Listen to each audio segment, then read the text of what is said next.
Blessings, friends! It's Maia here with an astro update. Today, September 21st, we have a partial solar eclipse in the practical, diligent, and detail-oriented sign of Virgo at 29 degrees.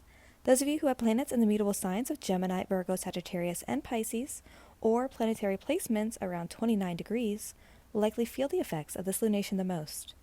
A new moon is when the sun and the moon are coupled together in the sky, creating a time for seed planting and new beginnings. Eclipses can be felt up to 3 to 6 months during and after its occurrence. Eclipses help to deepen and realign us on our soul's path through fated situational occurrences. This eclipse in Virgo rules themes of health, daily routine, diet and exercise, small pets and animals, jobs, employment, employees and coworkers, organization, purity, purification, service, productivity, agriculture, and refinement. We may see these themes in our lives or globally at large. On a positive level, this lunation can be analytical, hardworking, reliable, detail-oriented, and practical. On a challenging level, this lunation can be perfectionistic, judgmental, overly critical, conservative, anxious, or argumentative. The traditional ruler of this eclipse is Mercury, the planet of communication, intellect, and the mind. Mercury at this time has just been rebirthed in a cazimi in the heart of the sun in Libra, where a mutual reception with Venus is occurring. With Venus and Mercury in each other's mutual signs, there could be a sense of added support and mutual exchange of energy. We recently had a Virgo new moon in August at the early degrees of Virgo. Thus, this second new moon in Virgo being at 29 degrees, we can ask what was happening around the end of August that's being highlighted at a culmination point for us now. 29 degrees is an anaretic degree in astrology, signifying a closing of a chapter, culmination point, and tying up of loose ends. This eclipse is also involved with the South Node that represents our karmic past. So even though traditionally new moons and solar eclipses are associated with new beginnings, there is a hint of endings, completions, and the ingrained past being mixed into this eclipse, signifying a need for release as we move forward. We do have Saturn, the planet of restructuring and seriousness in Pisces, now retrograde, opposing this new moon in Virgo. Thus, we could be facing some restrictions, limitations, or roadblocks. This could mean this fresh start may have an ingrained sense of duty, or with the South Node involved, we may be ready to release some sense of burden, duty, or subconscious limitations to embrace the fresh start that's calling us.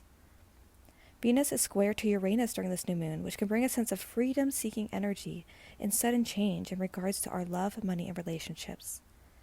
Chiron, the wounded healer, is opposite Mars, the planet of action, drive, and warrior-like energy, showcasing this may be a vulnerable, sensitive time for many, tending to their own inner and outer wounds in a productive, action-oriented way, or in a way that can cause more harm and frustration. Remember to be gentle with yourself and others, especially during eclipse season, where we're all moving through a lot of collective and individual work. Questions to ask ourselves during this Virgo eclipse? What old paradigm are we asked to leave behind as we embark on a new one? What ingrained subconscious beliefs do we need to sit with in isolation to bring illumination to? What area of our life do we feel a sense of duty and obligation? How can we bring more structure or an organization to this area? What past experiences are resurfacing currently, asking us to work through, resolve, and heal? What self-imposed limitations, burdens, and self-criticism can we finally set down and release? How can we cleanse and purify our mind, body, and soul at this time? How can we flow and be receptive over forcing things?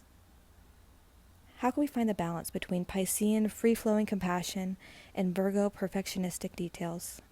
What area of life will the solar eclipse be happening for you based upon your rising sign? For Virgo rising, this eclipse will be happening in your first house. This could bring new beginnings associated with yourself, identity, outward appearance, physical body, and new endeavors.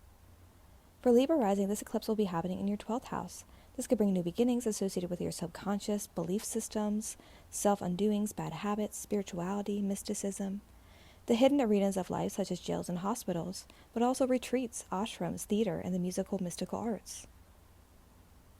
For Scorpio rising, this eclipse is happening in your 11th house. This could bring new beginnings associated with large groups of people, friends, friendships, organizations, networks, aspirations, future hopes, and dreams.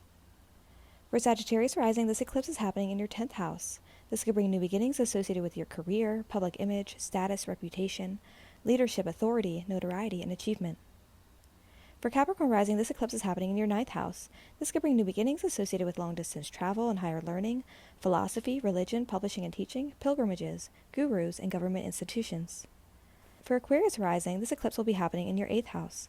This could bring new beginnings associated with shared money and shared resources, investments, inheritances, taxes, loans, psychology, the occult, and deep bonds. For Pisces rising, this eclipse will be happening in your 7th house. This could bring new beginnings associated with personal relationships, business relationships, marriages, contracts, negotiations, agreements, collaborations, and legal documents. For Aries rising, this eclipse will be happening in your 6th house. This could bring new beginnings associated with daily work, routine, physical health, exercise, diet, organization, employment, coworkers, as well as pets and small animals. For Taurus rising, this eclipse will be happening in your 5th house. This could bring new beginnings associated with your creativity, self-expression, romance, dating, children, hobbies, joy, celebrations, entertainment, and small businesses.